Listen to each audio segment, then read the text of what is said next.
Arvannek. Chilawit bugale histoire Vannek.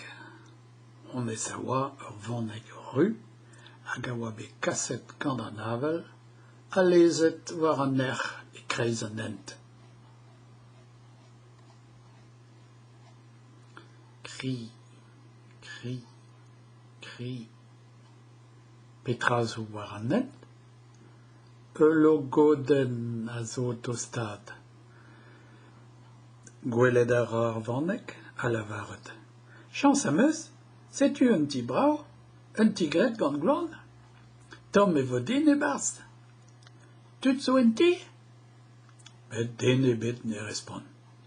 Ve vat, maneus den e bet, e vo dime an ti maneze. A galogoden e barz ar Vannek. A sais-tu hi, kuzet mat. An ma sur ne vo ket yen. A laouen a logoden.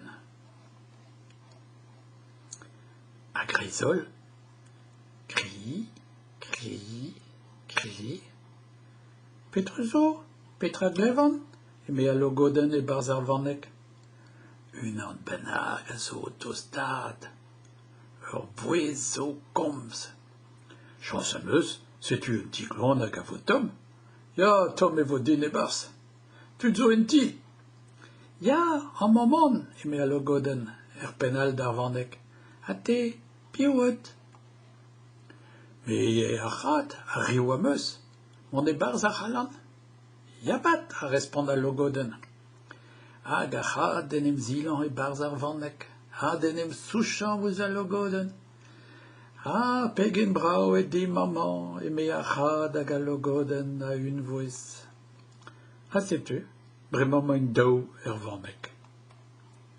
Cri, cri, cri, a grisol, a dare. Petra zo c'hoaz, me a logoden. Unan bennak zo ton, klevet a reont trouz ar c'hammedou, hag ur voez a dare. Chans am eus, vat, setu un ti glon hag a vo Tom din. Tut zo en ti? Ya, tut zo.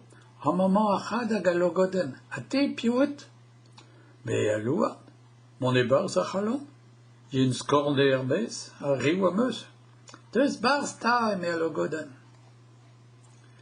Hag a louan denem zilan e barz ar Vannek, a denem souchan ouz a logoden hag achat. Ha, pegen Tom e di maman e mezo a un voez.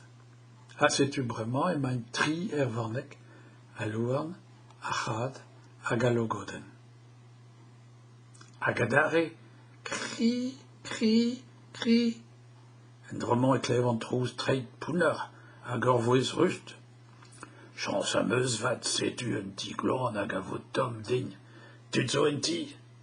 Ya, tut zo, an maman a louan achat hag a logoden.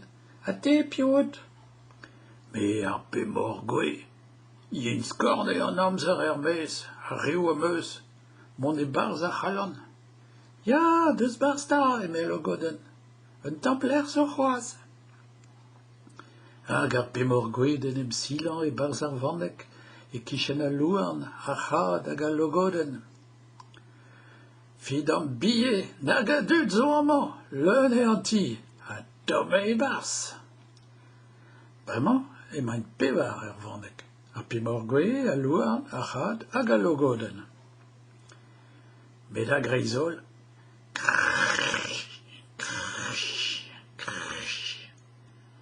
chiloman, a pemor gwe, a louan, achat hag a logoden. Trouz treit pouner a glevon. Hag ur voez pontus, sel ta, petra eze, un ti hag a zo fival. Tut zo e barz. Ya, tut zo, an momon a pemor gwe, a louan, achat hag a logoden. Ha te, piouet? Me e an ars, mont e barz ar c'halan.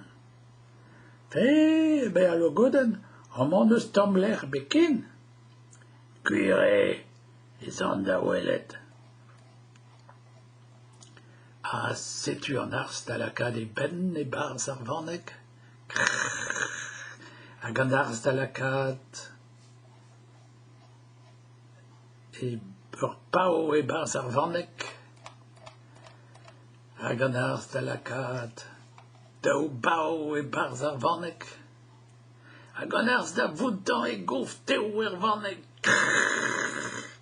hag an arz da voudan e re ar vraz er vannek, pet pa glask lakad begelos te bars, strak, setu ar vannek da strakal. Anaze, a pimorgwe, a louam, a chad, a galogoden, da riel etouez an ech. Hagin da zevel en ro, e jan ech diwar o bleu, seled an eil o zigile, a plop, kuit d'an daoulam. Hag an ar soar e reer a oa souezet ker.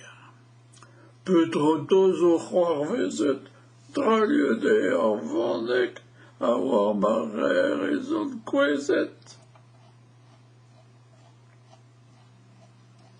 Setu, echu ma c'hantaden, e lavarin ger e bet eus